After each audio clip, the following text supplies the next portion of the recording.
नमस्कार, सुमन्स किचनमध्ये आपलं स्वागत आहे।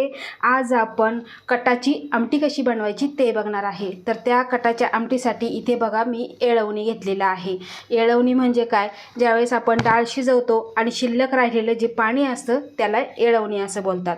आता हे येळवणी आपण बाजूला ठेवू आणि त्यानंतर आपल्याला वाटण तयार करायचं आहे। तर वाटण्यासाठी आपण काय काय साहित्य घेतलेलं आहे ते बघूया। इथे मी मीडियम साईजचे 2 कांदे कट करून घेतलेले आहे, 1 चमचा धणे, 7-8 लसूण पाकळ्या, 2 हिरवी मिरची, 4 ते 5 कढीपत्त्याची पाने, 1 इंच आलं, थोडीशी कोथिंबीर आणि अर्धी वाटीतली अर्धी वाटी म्हणजेच पाव वाटी इथे मी खोबरं घेतलेलं आहे, किसून घेतलेलं आहे, अर्धा चमचा खसखस आणि 1 छोटा दालचिनीचा तुकडा आणि 2 लवंग घेतलेले आहे। आता हे आपण सर्व भाजून घेणार आहे।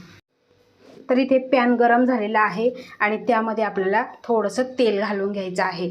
आता हे तेल आपल्याला सगळ्या बाजूनी असं पसरून घ्यायचं, बघा अशा पद्धतीने पसरून घ्यायचं आणि त्यावर घालायचा आहे आपल्याला कांदा। आपल्याला कांदा खूपही लाल करायचा नाही, सोनेरी रंगावर भाजून घ्यायचा आहे। फुल गॅसवरच भाजायचा म्हणजे पटकन असा भाजला जातो आणि त्याला पाणी सुटत नाही। तर बघा हलकासा गुलाबी रंग आलेला आहे। त्यानंतर आपल्याला यामध्येच खोबरं भाजायचं आहे, धणे सुद्धा यामध्येच घालून घ्यायचे आहे।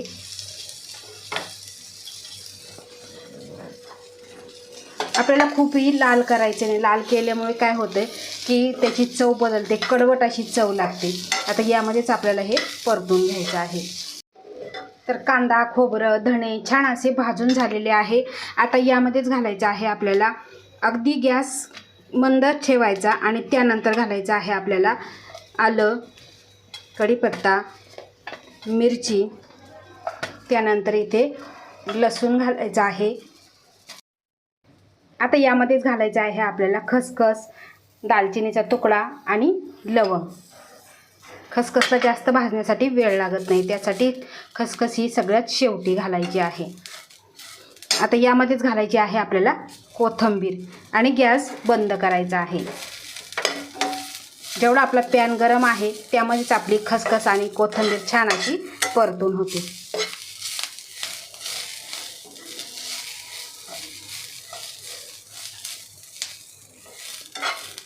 आता हे जेवढं आपण साहित्य भाजून घेतलेलं आहे तेवढं आपण थंड करून याचं वाटण करून घ्यायचं आहे। तर इथे बघा कढई गरम झालेली आहे आणि त्यामध्ये आपण तेल घालणार आहे। आता कटाची आमटी म्हटलं की तेल थोडंसं जास्तच येतं, चटकदार अशी तर्रीबाज सगळ्यांनाच आवडणारी ही येळवणीची किंवा कटाची आमटी आहे। तर बघा इथे तेल गरम करायला ठेवलेलं आहे। आता हे तेल गरम केल्यानंतर आपल्याला यामध्ये घालायचं आहे जिरं। जिरं घातल्यानंतर त्यामध्येच आपल्याला यामध्ये घालायचं आहे पाव चमचा हिंग। हिंग घातल्यामुळे काय होतं की जी आपण डाळीचा पदार्थ आहे आणि उन्हाळा आहे त्यामुळे पचनाला हा जड असतो, त्यामुळे आपल्याला हलकं फुलकं जावं म्हणून आपल्याला यामध्ये हिंग घालायचं आहे।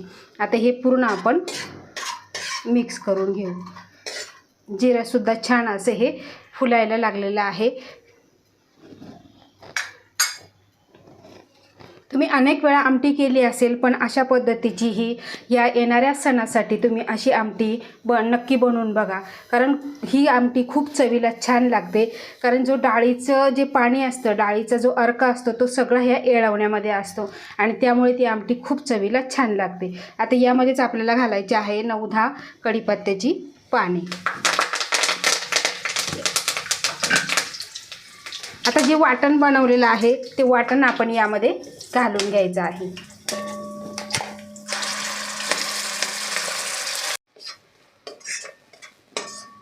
जे वाटण आपण घातलं होतं ते छान परतून झालेलं आहे। यामध्येच घालायचं आहे आपल्याला पाव चमचा हळद, अगदी थोडीशी घालायची आहे। इथे बघा ह्या छोट्या चमच्याने मी मापे घेतलेली आहे। या चमच्याने 1 चमचा इथे मी काळा मसाला घेतलेला आहे, त्यानंतर 1 चमचा कांदा लसूण मसाला, 1 चमचा मिरची पावडर। आता हे सर्व आपण मिक्स करून घेऊ आणि तेल सुटेपर्यंत आपल्याला हे परतून घ्यायचं आहे। जेवढं आपण मसाला वाटण एवढं परतून घेऊ तेवढी आपली कटाची आमटी ही चविष्ट लागते. तर आपल्या वाटणाला किंवा मसाल्याला छान असं तेल सुटलेलं आहे. आता यामध्ये आपण जे मिक्सरला चिकटलेला जो वाटण आहे ते वाटण आपण यामध्ये थोडंसं पाणी घालून यामध्ये घालणार आहे आणि परत एकदा मिक्स करून घ्यायचं आहे.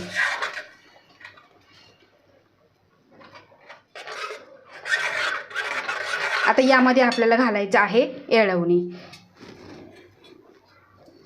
आता तुम्हाला किती माणसांची करायची, कमी जास्त त्यानुसार तुम्ही यामध्ये घट्ट पातळ, पण पातळ आमटी ही खूपही पातळ नाही आणि खूपही घट्ट नाही अशा पद्धतीने करायची आहे. आता यामध्ये आपल्याला गरम पाणी घालायचं आहे. गरम पाण्यामुळे काय होतं, गॅसही कमी लागतो, तरी छान येते, उकळी पटकन येते आणि चवसुद्धा छान लागते. तर बघा अशा पद्धतीने घट्टपणा आहे. तर यामध्ये मी अजून गरम पाणी घालणार आहे.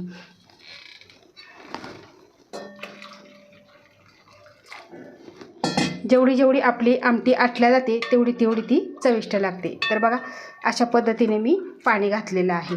आता यामध्ये आपल्याला चवीनुसार मीठ घालायचं आहे आणि मंद गॅसवर आपल्याला छान अशी उकळून घ्यायची आहे. 10 ते 15 मिनिटे आपल्याला ही उकळून घ्यायची आहे.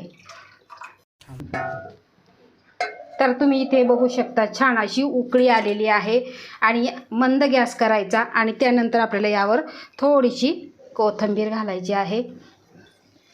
एकदा परत मिक्स करून घेऊ आणि मंद गॅसवरच आपल्याला हे उकळून घ्यायचं आहे. तर इथे बघा आपल्याला अर्धवट असं झाकण ठेवायचं आहे आणि छान अशी आपण ही आमटी उकळून घेऊ. तर तुम्ही इथे बघू शकता खूप छान अशी आपली आमटी तयार झालेली आहे. तर तुम्ही इथे बघू शकता 15 मिनिटे आपण आमटी आटवून घेतलेली आहे आणि खूप सुंदर अशी आमटी आटवून झालेली आहे. तुम्ही इथे बघू शकता खूपही पातळ नाही आणि खूपही घट्ट नाही, तरी तुम्ही बघू शकता. आणि एक महत्त्वाची टीप म्हणजे तुम्ही या आमटीमध्ये हिरवी मिरची आणि कढीपत्ता जरूर घाला, त्यामुळे या आमटीची चव ही दुपटीने वाढते.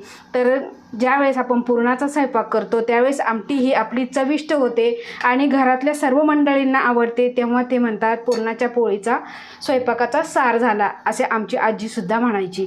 तर बघा खूप छान अशी आमटी तयार झालेली आहे आणि गॅस बंद करूया आणि आपण यावर थोडीशी कोथिंबीर घालायची आहे. तर ह्या होळीच्या सणाला तुम्ही अशी कटाची आमटी नक्की बनवून बघा, खूप सुंदर लागते, टेस्टी लागते. तर कमेंट करून सांगा कशी झाली ते. आवडल्यास लाईक करा, शेअर करा, सबस्क्राईब करा आणि बाजूचं बेल आयकॉन बटन प्रेस करा. धन्यवाद.